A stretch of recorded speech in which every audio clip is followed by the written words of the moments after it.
USpace is coming. But as a drone operator, how do I benefit from USpace? In this episode, we take a look at 3 aspects of USpace that promise real benefits for UAS operators. Let's go!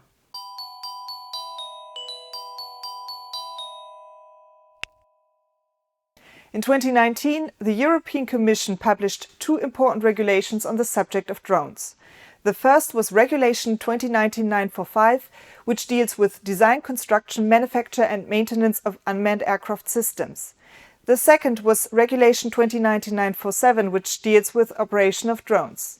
If you want to fly a drone, you must first take a look at the 947 to find out about the applicable regulations. All types of drone operations are covered there. Flights inside of the remote pilot, for example for taking photos, flights out of sight of the remote pilot, for example for inspecting power lines. It even addresses transport of passengers. An operation can take place in unpopulated areas as well as in densely populated areas. All of these aspects are covered by the regulation. Let's take a look at a concrete example. Let's assume you want to conduct drone flights out of sight, also known as BVLOS, in a city.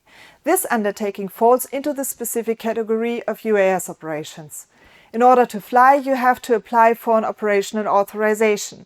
As part of your application, you have to conduct a risk assessment. As part of your risk assessment, you have to describe how to avoid collision with manned aircraft.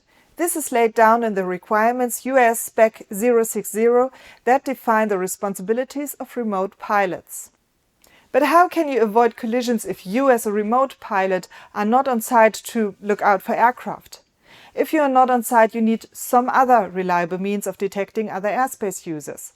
Cameras, for example, are not a reliable means of doing this, as you can't really see very far and can't estimate distances well.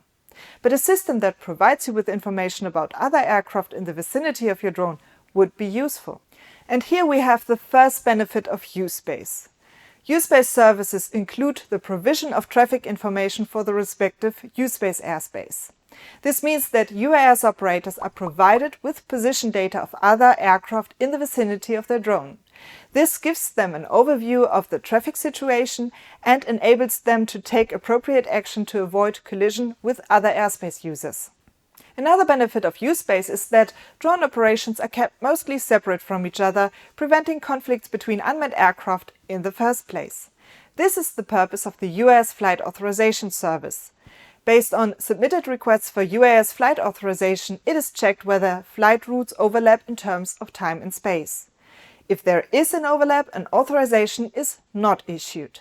Please keep in mind, this is done before flights take place. By the way, UAS flight authorization requests are processed on a first-come, first-served basis. This means that a request is approved unless it conflicts with existing flight authorizations of the same or a higher priority. The UAS Flight Authorization Service facilitates the reduction of risk of collisions between unmanned aircraft. This means that as a UAS operator, you don't have to worry about maintaining distances from other drones for the time being. USpace does that for you. If the operation also takes place in a control zone, it is also ensured that manned and unmanned traffic are kept separate. If a manned aircraft wishes to fly through a USpace airspace that is located in a control zone, the Air Traffic Control Unit is responsible for adjusting the USpace airspace via the dynamic airspace reconfiguration. The disadvantage, however, is that the adjustment of the USpace airspace can lead to UAS operators having to interrupt their flights in order to clear the area affected.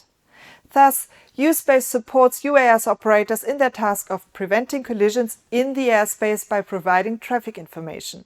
This aspect is also recognized in the acceptable means of compliance and guidance material for implementing Regulation 2019-947.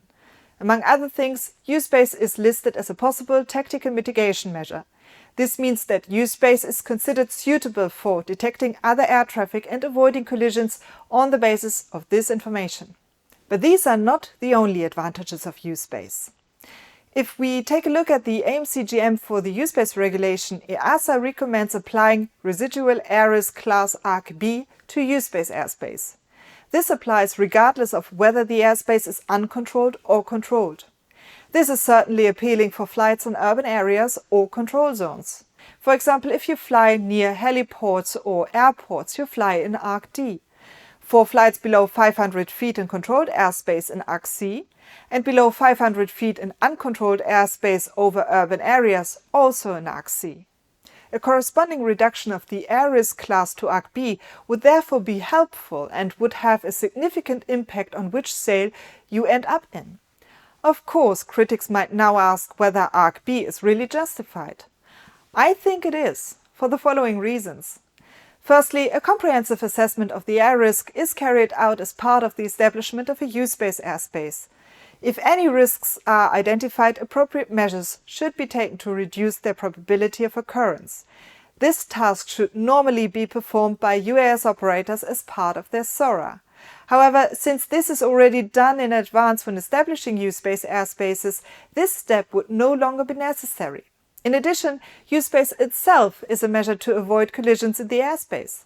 After all, this is precisely the purpose of the UAS Flight Authorization Service, the Traffic Information Service, and the Dynamic Airspace Reconfiguration. So let's recap. If drone operations take place in use-based airspaces, UAS operators receive traffic information, unmanned aircraft and control traffic are free of conflict, and you may find it easier to carry out your SORA due to the classification of use-based airspaces as residual air risk class ARC-B. These were 3 reasons why use-based can be useful for UAS operators. If you want to learn more about the topic and never miss an episode in the future, make sure you are subscribed to the channel and have activated the bell. And if you are particularly interested in a topic, please let us know in the comment section below. Thanks for watching, and I'll see you in the next video. Bye!